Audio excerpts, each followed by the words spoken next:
семејните, односно личните вредности ги градиме во рамки на семејството. Тоа се семени вредности кои што трансгенерацијски се пренесуваат од едно на друго колено. Без разлика дали зборуваме за егалитарно семејство, традиционално, патриархално, матриархално семејство. Значи, детето дома ќе го научи начинот на кој што ќе се почитува себе и ќе ги почитува другите. Понатаму, во запишување во училиште, градинка, училиште, не се слуша? Дека далеко прави фонија. Добро.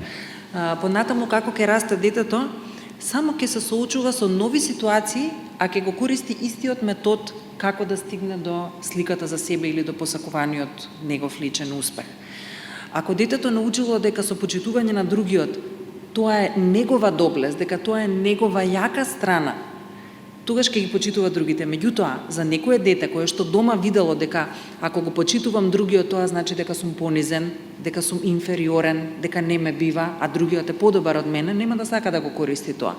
Или пак видело дека мама и тато или возрастните во семејството, старатели, не е важно, дека биле моќни тогаш кога опцуле некој друг, кога искарале некој друг, кога надмудриле некој друг или можеби му наштетиле на некој друг, детето абсорбира еден модел кој што кажува дека на сметка на другиот можеш ти да бидеш успешен и моќен.